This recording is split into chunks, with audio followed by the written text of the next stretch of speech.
Você é uma pessoa persistente? Não desiste fácil? Vamos entender uma persistência que faz muito bem para a nossa vida espiritual? Vem comigo!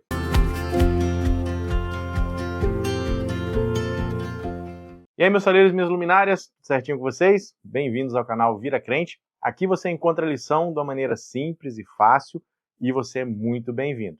Quero te convidar a se inscrever no canal e principalmente, como eu sempre falo aqui, que você possa compartilhar esses vídeos com outras pessoas também. E como de costume, você que é nosso inscrito aqui, a gente também faz essa interação mandando um abraço para vocês. E eu estou aqui hoje com a galera que, muito obrigado por vocês estarem interagindo, fazendo parte da família Vira Crente. O primeiro abraço dessa semana vai para a Lourdes. A Lourdes ela é do Rio de Janeiro. Minha irmã, que Deus te abençoe aí, ilumine a sua vida e de todos que estão junto a você. Um abraço para a base G148, Os Escolhidos, lá de Santo Antônio do Jacinto, Minas Gerais. Trem bom demais, só. Quem está aqui é a Thalita. Um abraço para você e para toda a galera aí da base G148, Os Escolhidos. E tem um abraço aqui, bênção pura, sem mistura, para o Danilo de Boa Vista, em Roraima. Meu irmão, Deus abençoe muito você. Que você seja bênção pura, sem mistura. Um abraço especial aqui, por quê? Porque é da terrinha, lá do Espírito Santo, e principalmente porque é bem pertinho da minha cidade natal. Eu sou natural de Baixo Guandu, uma cidadezinha do Espírito Santo, e o Fagner Victor, rapaz, o nome do homem, é lá de Colatina, da igreja de Vila Amélia. Fagner, que Deus te abençoe muito, tá?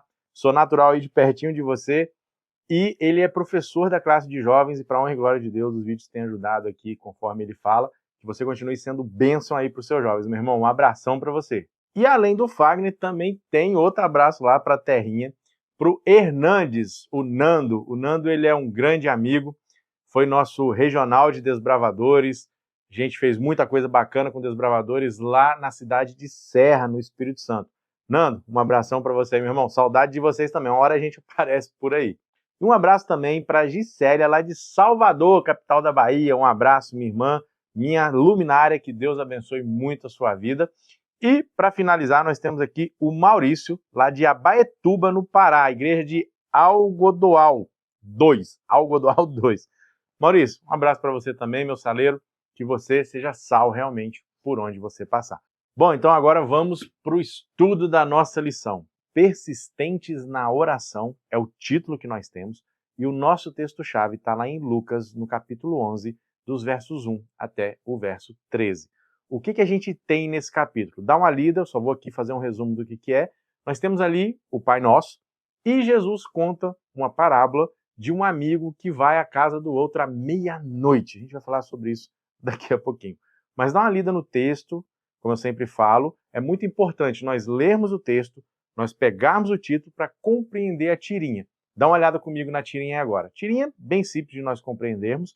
Nós temos um jovem em oração. E nós estamos vendo aí que são momentos diferentes. Está orando de dia, de noite, faça chuva, faça sol, está nublado, ele está em oração. E no segundo quadrinho nós temos aí ele terminando a sua oração. Em nome de Jesus, amém. Você está vendo um reloginho? Esse reloginho está ali um símbolo de que ele já rodou bastante. Ou seja, a oração dele foi demorada, ele está persistindo na oração. E lá no céu, os anjos, né? Está querendo e sabe pedir. Bom, tem uma grande diferença de nós orarmos, pedir, mas pedir errado. A gente tem que saber pedir a Deus. E outra coisa também, nós temos que passar tempo em oração. Pode persistir em oração, sim. Nós vamos entender isso no decorrer da lição, para a gente poder compreender melhor. E a oração, ela é parte importantíssima da sua vida espiritual. Você falar com Deus. Deus sabe de tudo, mas Ele quer ouvir você. Você é uma pessoa de oração? Você tem alguma experiência com Deus sobre oração? Eu poderia trazer algumas experiências para vocês, mas eu vou contar uma que aconteceu essa semana. Já tem mais ou menos aí uns 30 dias que eu estou muito ruim da coluna. Pois é, o rapaz aqui é um velhinho, né, um jovem senhor, coluna tá ruim já há mais ou menos um mês. E já tomei remédio, já fui no médico, injeção, aquela coisa toda, e nada de melhorar. Essa semana o crente falou assim, nossa, vou orar pedindo a Deus para me ajudar. Já podia ter feito isso há muito tempo, né? A gente falava, meu Deus, me ajuda com essa dor, mas não, eu resolvi parar realmente e orar. Eu falei, Senhor, eu estou tendo uma semana muito agitada, muito corrida. Na verdade, as últimas 2 semanas foram muito corridas. Fim de semana Caleb, estamos visitando toda a região, no trabalho, aquela coisa toda. Eu falei, Senhor, me ajuda, tira um pouco dessa dor, me alivia aqui, e saí para trabalhar. A dor aliviou, assim, uns 90%, você acredita? Por que eu não orei antes, né? A gente tem essa mania. Mas é uma oração simples, uma oração pequena, não importa. Deus, ele quer ouvir as nossas orações. Apesar dele saber do que você já vai falar, pois ele é onisciente, mas ele quer que você faça a sua parte, se achegue até ele. E a parábola que nós temos aqui é justamente de alguém que vai em busca daquilo que ele precisa. Jesus usa essa parábola para ensinar que nós devemos buscar a Deus em oração naquilo que nós cremos que precisamos e que nós cremos nas suas promessas, mesmo quando elas demoram a ser respondidas ou até quando não são, porque Deus sabe o que é melhor para nós. Nós vamos nos aprofundar sobre esse assunto da oração, compreendendo sobre esse amigo que é persistente, que é até chato em certo momento você lendo na Bíblia, né? Mas a gente vai entender essa chatice e essa persistência. Antes de nós entrarmos diretamente na parábola, vamos pegar o contexto. Lá em Lucas, logo no início do capítulo 11, o que nós temos ali? Uma oração especial, a oração do Pai Nosso. Lá em Mateus 6, nós também temos essa oração. Aqui em Lucas ela está um pouquinho diferente, mas é uma palavrinha ou outra. Mas o contexto da oração é a mesma, né? Os discípulos chegam e falam, Senhor, me ajude a orar, nos ensine a orar. E Jesus começa ali com o Pai Nosso. Você já parou para pensar quão grande, quão profunda é a oração do Pai Nosso? Começa assim, Pai Nosso que estais no céu. Espera aí, mas Deus só está no céu? Ele não é onipresente? Mas essa oração já leva o seguinte, para quebrar algumas teorias que o mundo inventou e que ainda continua inventando. Por exemplo, que Deus é uma energia. Deus está na árvore aqui, vou abraçar a árvore, vou abraçar a Deus. Realmente ele está em todo lugar. Mas essas pessoas levam essa teoria, por exemplo, Deus está na natureza, é só ali e acabou. Deus, ele é onipresente, mas o seu reino está lá no céu, o seu trono está lá no céu. E na continuidade da oração, a gente pode tirar aqui algumas lições. A Bíblia traz para a gente um texto que fala que enganoso é o nosso coração. E a partir daí que nós pegamos o restante do Pai Nosso. Seja feita a sua vontade. Às vezes nós pedimos algo a Deus que não é bom para nós. Mas a vontade de Deus, ela é feita na nossa vida. Quando nós oramos assim, nós estamos pedindo que Ele supra os meus pedidos, as minhas intenções, com o que é melhor para mim, que seja a vontade dEle na minha vida. E na sequência nós temos ali, né? Venha a nós o teu reino, que o reino de Deus seja o primeiro que nós vamos buscar. Somos pecadores, somos falhos, e aí nós pedimos a Deus que nos perdoe as ofensas, assim como nós perdoamos a quem nos tem ofendido. Aí vira crente, né, meu irmão? Tem que perdoar os outros que magoam a gente. Perdão, a palavrinha pequenininha, difícil, mas que é extremamente importante. Então você prestou atenção como é importante estarmos atentos e não estar no automático? Quantas vezes você já orou o Pai Nosso no automático e não prestou atenção na essência? E se a gente parar aqui para poder analisar, nós vamos encontrar e aprender muito mais. Então, ore a Deus de todo o seu coração. Eu sempre falo que quando nós estudamos a Bíblia, principalmente histórias, né, alguns detalhes, nós temos que conhecer o contexto da época. Eles são justamente traz isso para a gente. No Oriente Médio, até hoje, a hospitalidade é algo assim que as pessoas querem ter, querem passar uma grande hospitalidade. Essa semana eu vi até um vídeo interessante falando o seguinte, né, que o chá lá no Oriente Médio é muito quente. Por quê? Que a pessoa, imagina, no deserto, aquele calor danado, tomando chá quente demais, porque a pessoa demora a esfriar, eles ficam ali batendo papo. E esse rapaz aqui que nós temos, esse que está incomodando, vamos dizer assim, ele quer ser um bom anfitrião. Chegou alguém na casa dele à meia-noite, só que ele não tinha o que oferecer. Os recursos naquela época eram muito escassos, as pessoas eram muito pobres. Ele ficou no dilema. Eu vou ser um mau anfitrião, depois esse homem vai sair falando que chegou na minha casa e não comeu nada, tá parecendo a minha mãe. Chega na casa dela, você tem que comer quase de tudo, senão não pode, não, tem que comer na minha casa, tem que ter comida. Bom, ou então ele iria pedir ajuda a alguém. O que ele fez? Ele foi bater no vizinho. E ele é esperto, ele já chega assim, ô meu amigo, bate lá na porta, meu amigo, Você não tem 3 pães aí para me dar não, que chegou uma visita agora na minha casa. Imagina alguém batendo na sua casa, meia-noite, que não é visita, mas vai pedir alguma coisa, e, aos nossos olhos, vai pedir pão. Mas na cultura, naquela época lá, aquilo era muito importante. E um detalhe, os cômodos eram pequenininhos, às vezes a família toda estava dormindo no mesmo lugar, tanto que ele fala, né, já estou deitado com os meus filhos, vai dar trabalho, vou levantar, vou sair pisando em menino aqui. Mas a Bíblia fala o seguinte, né, que se esse homem, nem que fosse pela amizade, mas pela persistência do outro, certamente ele levantaria e daria o pão para o amigo. Os pães, né, ele estava pedindo ali 3 pães. Você já parou para pensar por que 3 pães? Olha só, um para visita, um para ele e o outro para mostrar que na casa tem um sobrando aqui, se você quiser mais, aqui em casa tem fartura, mas coitado, o negócio estava feio, né? Mas era a cultura da época. Bom, a gente geralmente, quando estuda uma parábola, você se identifica com algum personagem. Quem que você se identifica aqui? O amigo que está importunando ou o outro? Se você está se identificando com o outro, deixa eu te contar um negócio. Não era a intenção de Jesus, não. A intenção dele era que nós nos identificássemos com o rapaz que está importunando. Exatamente isso. A palavra-chave aqui de todo o contexto é o seguinte: quanto mais. Por quê? Se a pessoa tem a disposição de ir à meia-noite na casa de alguém pedir algo, por que não pedir a Deus em oração? Deus não fica chateado se você está ali insistindo, orando. Como nós já falamos, ele vai responder no tempo certo e da maneira que for melhor para cada um de nós. Mas essa oração vai ser respondida. O que o verso 13 traz para a gente? Vocês que são maus, são pecadores, são cheios de defeito. Vocês não querem dar o melhor para os seus filhos? Quanto mais Deus quer dar para vocês.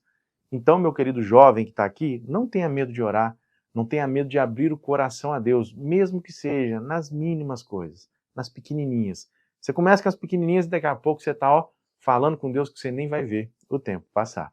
Quanto mais, pensa nisso, quanto mais Deus quer dar o melhor para você. Você sabia que a oração é uma ciência? Não é qualquer coisa não. É isso que Ellen White fala pra gente. Na meditação de 2017, A Caminho do Lar, ela fala isso, que a oração é uma ciência e nós temos que trabalhar muito bem essa ciência. Lembra que eu falei aqui que você deve orar, começar com as pequenas coisas, agradecer? Pois é, não seja egoísta. Exatamente na oração. Você só pede, só fala de você. Opa, peraí, vira crente. Ore a Deus abrindo o seu coração, colocando as suas reais necessidades nas mãos dele, para que ele entenda. Claro que ele já sabe, mas ele quer te ouvir. Lembra? Além disso, peça perdão, confesse os seus pecados. Ele já sabe que você aprontou, ele já sabe que eu aprontei, mas ele quer ouvir. Senhor, perdoa aí, fiz isso e isso. Fala com ele.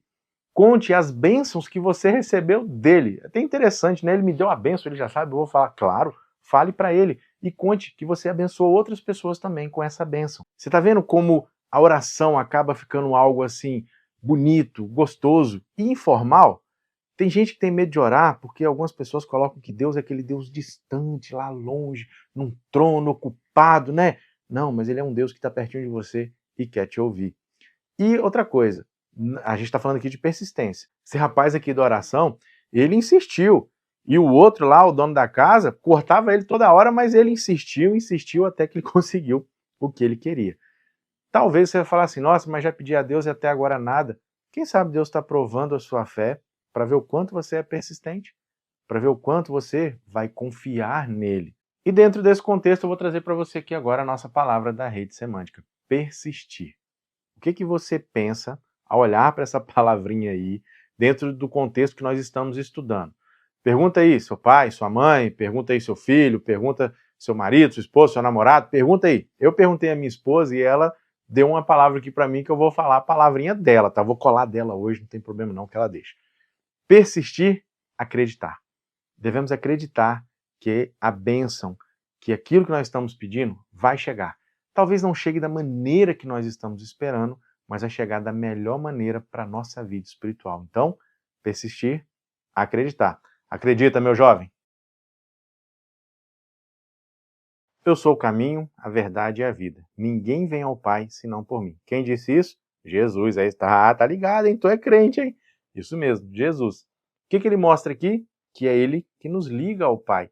E é justamente isso que a parábola também nos ensina. Que Deus ele está próximo. Não é isso que a gente tem falado aqui? Vamos ver alguns exemplos. Olha para Natanael, quando Jesus chamou ele para ser discípulo e ele aceitou esse chamado. Jesus falou com ele, ó, vocês vão ver os céus abertos e anjos subindo e descendo perante o Filho do Homem. E Natanael, naquele momento ali, tinha até duvidado de Jesus, né? Pode vir alguma coisa boa de Nazaré? Aí Jesus já foi lá, já deu uma chacoalhada nele, espiritualmente falando, e ele enxergou ali Cristo, como a ponte que iria ligar ele até Deus. Outro exemplo, Jacó. Quando Jacó aprontou, e aí Esaú falou o seguinte, vou te pegar, vou te matar. Ele fez o quê? Ó, vou correr para viver.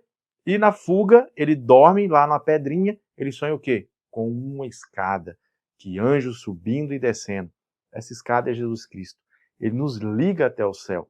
O próprio Paulo fala, né, que todas as promessas de Deus têm o sim em Jesus Cristo. Você já parou para pensar isso? Jesus é aquele que nos liga a Deus. Através do sacrifício dele, nós somos renovados, nós temos a oportunidade de estar do lado do Pai. E quando ele chegou lá no céu, ressuscitou e foi para o céu, sumo sacerdote, aquele que vai interceder por mim e por você.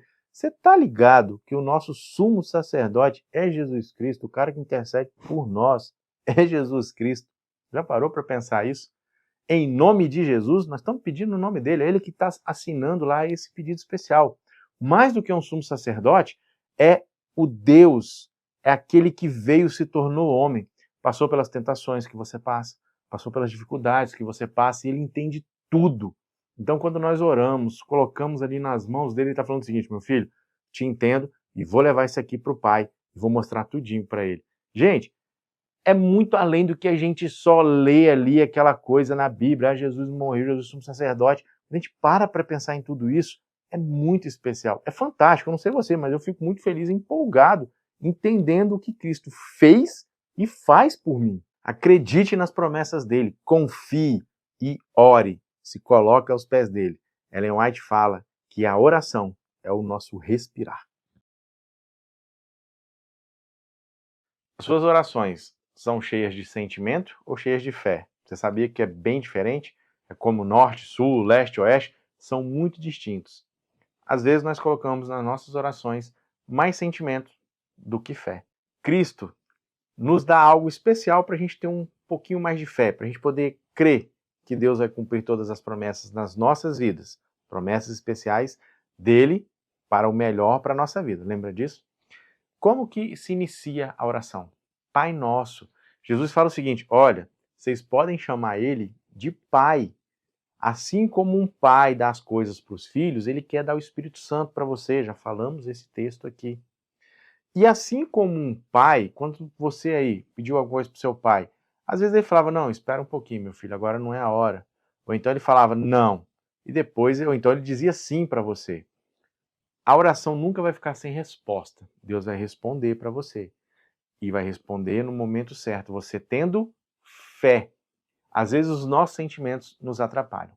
Lá em Tiago fala o seguinte, que às vezes nós não recebemos porque nós não sabemos pedir e queremos pedir para saciar os nossos prazeres, os nossos desejos. Está lá em Tiago 4, no verso 3. Isso é muito forte. Será que estamos com os nossos sentimentos nos dominando ou crendo que Deus, tendo fé, que Ele vai fazer o melhor para nós? Ele é o nosso Pai. Nós podemos nos achegar a Ele como filhos. Na cruz, temos o direito de ser chamados filhos de Deus.